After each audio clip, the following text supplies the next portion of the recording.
Assalamualaikum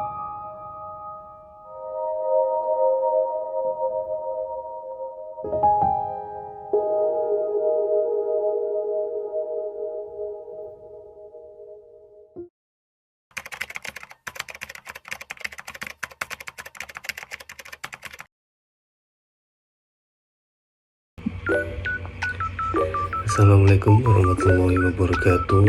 Nama saya Ahmad Novel Soebul Ihsan. Di video ini saya akan membahas mengenai asuransi syariah. Pertama-tama kita akan membahas mengenai pengertian dasar asuransi syariah. Asuransi syariah itu merupakan mekanisme perlindungan risiko berdasarkan prinsip tolong-menolong atau ta'awun dan saling melindungi atau takaful di antara para peserta melalui pengumpulan dana. Dana ini dikelola secara syariah untuk membantu peserta yang mengalami musibah sesuai ketentuan yang disepakati. Nah, asuransi syariah ini bertujuan untuk membantu sesama, menghindari unsur haram dan keadilan dan kerelaan. Oke, yang kedua ada dasar hukum asuransi syariah. Asuransi syariah ini ada 4 ya, berlandaskan ada 4. Yang pertama ada Al-Quran, hadis Nabi SAW, ada fatwa MUI dan peraturan pemerintah. Nah, Al-Quran ini sudah dijelaskan pada Al-Quran surat Al-Maidah ayat 2, dan tolong menolonglah kamu dalam mengerjakan kebaikan dan takwa, dan jangan tolong menolong dalam berbuat dosa dan pelanggaran. Ayat ini mendorong umat Islam untuk saling membantu dalam kebaikan yang menjadi dasar konsep asuransi syariah, yaitu saling melindungi melalui dana bersama. Yang kedua, hadis Nabi SAW. Rasulullah yang menganjurkan umatnya untuk saling membantu, melindungi dan meringankan beban sesama. Hadis itu memuatkan prinsip solidaritas yang menjadi inti dari asuransi syariah, yaitu menanggung risiko bersama untuk membantu peserta lain yang terkena musibah. Oke, yang ketiga ada fatwa dari MUI, Dewan Syariah Nasional Majelis Ulama Indonesia atau DSN MUI, memberikan panduan terkait pelaksanaan asuransi syariah. Salah satunya Fatwa DSN MUI nomor 21 tentang pedoman umum asuransi syariah. Fatwa ini mengatur prinsip-prinsip operasional asuransi syariah seperti jenis akad, pengelolaan dana, dan investasi yang sesuai dengan syariat Islam. Fatwa ini memastikan bahwa asuransi syariah bebas dari unsur riba, gharar, dan maisir. Yang keempat, peraturan pemerintah di Indonesia. Ada di Undang-Undang Nomor 40 Tahun 2014 tentang perasuransian. Undang-undang ini mengatur tentang perusahaan asuransi syariah sebagai entitas yang terpisah dari asuransi konvensional. Ada poin penting di dalam Undang-Undang Nomor 40 Tahun 2014. Yang nomor 1 ada mengharuskan perusahaan asuransi syariah memiliki Dewan Pengawas Syariah atau DPS. Yang kedua, mengatur mekanisme pengelolaan dana syariah termasuk pemisahan dana tabarruk dan dana perusahaan. Nah, regulasi ini memperkuat kedudukan hukum asuransi syariah Indonesia sebagai bagian dari sistem keuangan yang diakui secara nasional. Oke, yang nomor 3 ada akad pada asuransi syariah. Ada 3, yaitu akad tabarruk. Akad ini dimana peserta menyumbangkan sebagian atau seluruh kontribusinya ke dalam dana kebijakan. Dana ini digunakan untuk membantu peserta lain mengalami musibah atau klaim. Yang kedua ada akad wakalah bil ujrah atau pemberian kuasa dengan imbalan fee. Nah, peserta memberikan kuasa kepada perusahaan asuransi untuk mengelola dana peserta atau tabarruk dan investasi dengan imbalan ujrah atau fee. Oke, yang ketiga ada akad mudharabah atau bagi hasil. Akad kerjasama antara peserta atau sebagai pemilik dana dan perusahaan sebagai pengelola dana dengan kesepakatan pembagian keuntungan dari hasil pengelolaan investasi. Nah, di asuransi syariah itu memiliki ciri-ciri utama ya, yaitu berbasis pada prinsip syariah Islam, tidak mengandung riba atau bunga, gharar, ketidakpastian, dan maisir atau spekulasi. Dana peserta digunakan untuk kepentingan bersama sesuai akad yang disepakati. Yang terakhir ada diawasi oleh Dewan Pengawas Syariah atau DPS. Oke, yang kelima ada prinsip dasar syariah dalam asuransi. Ya, pasti ada tolong menolong atau ta'awun. Setiap peserta membantu peserta lain yang terkena musibah. Yang kedua ada keadilan, pengelolaan dana secara adil dan transparan. Yang ketiga ada kerelaan atau ridho, akan dilakukan atas dasar saling setuju. Yang keempat ada kehalalan atau halal, investasi dan pengelolaan dana sesuai syariat Islam. Oke, yang keenam ada jenis-jenis asuransi syariah. Di sini saya akan bahas 5 saja. Itu yang pertama ada asuransi jiwa syariah. Asuransi jiwa syariah ini memberikan perlindungan finansial kepada ahli waris atau keluarga peserta apabila peserta meninggal dunia.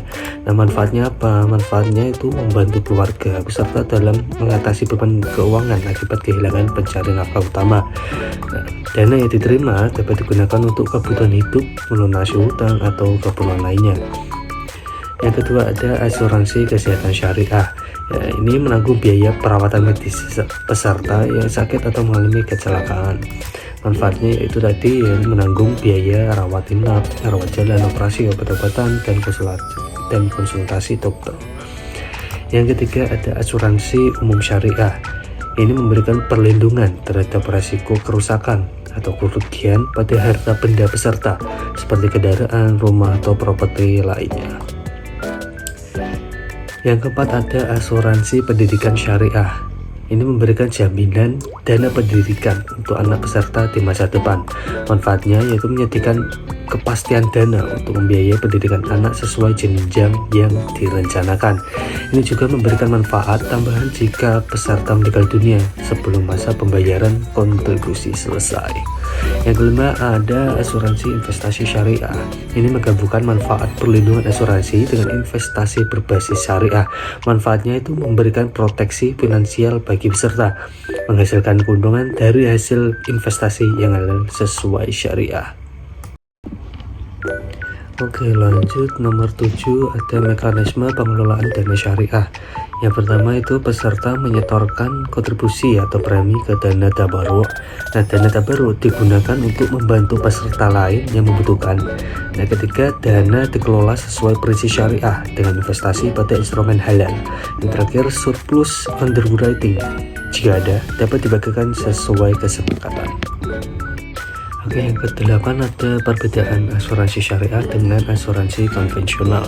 Nah, di PPT ini saya hanya menjelaskan sedikit saja, dan saya akan menjelaskan prinsip dasarnya saja ya. Asuransi syariah itu berdasarkan prinsip syariah Islam, tolong menolong, ta'awun, keadilan, dan keberkahan. Sedangkan asuransi konvensional itu berdasarkan prinsip bisnis murni dengan tujuan mencari keuntungan saja. Yang kedua dari akad. Asuransi syariah itu menggunakan akad berbasis syariah seperti tabarruk, wakalah bil ujrah, mudharabah. Nah, sedangkan asuransi konvensional itu tidak ada. Yang ketiga ada pengelolaan dana ya. Asuransi syariah itu dana kontribusi peserta masuk ke dana tabarruk yang dimiliki bersama oleh peserta. Perusahaan hanya bertindak sebagai pengelola dana atau amanah. Investasi hanya dilakukan pada instrumen keuangan yang halal dan sesuai syariah, misalnya suku, saham syariah. Sedangkan asuransi konvensional, dana premi jadi milik perusahaan setelah dibayarkan oleh peserta. Perusahaan bertindak sebagai pemilik dana dan memiliki wewenang penuh atas pengelolaan. Investasi dapat dilakukan pada instrumen keuangan konvensional, termasuk yang mengandung unsur riba seperti obligasi berbunga. Oke, yang keempat ada risiko. Asuransi syariah, risiko ditanggung bersama oleh peserta. Sedangkan asuransi konvensional, risiko ditanggung oleh perusahaan. Yang nomor 9 ada perusahaan asuransi syariah dan produk-produknya. Nah, ada beberapa perusahaan asuransi syariah di Indonesia, ada 4 ya. Ada PT Asuransi Takaful Keluarga. Nah, produknya ada produk asuransi jiwa, pendidikan, dan kesehatan. Yang kedua ada PT Prudensial Syariah. Produknya ada produk unit link berbasis syariah. Yang ketiga ada PT Allianz Life Indonesia Syariah. Produknya yaitu asuransi jiwa, kesehatan, dan investasi syariah. Yang terakhir ada PT Asuransi Syariah Keluarga Indonesia Aksi.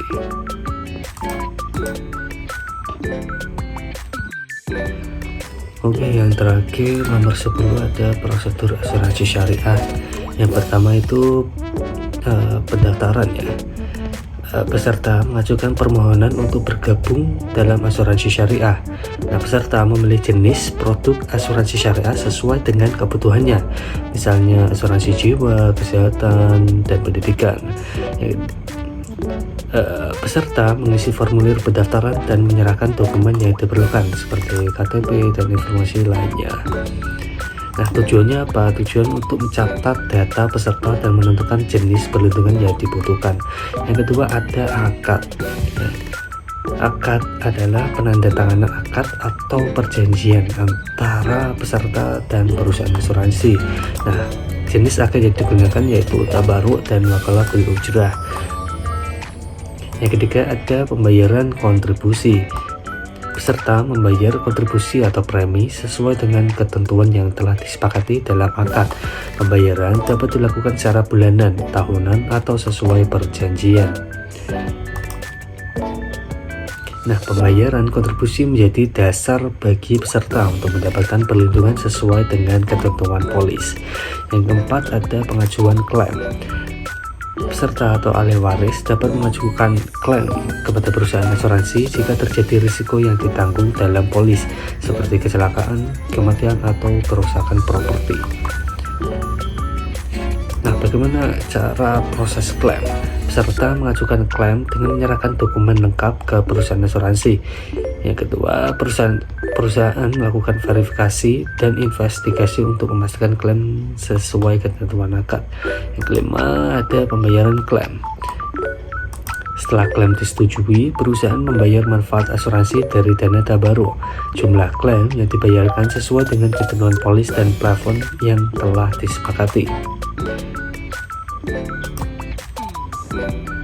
Oke, mungkin itu saja yang bisa saya jelaskan mengenai bab asuransi syariah. Kurang lebihnya mohon maaf. Saya Manfa, pamit undur diri. Wassalamualaikum warahmatullahi wabarakatuh.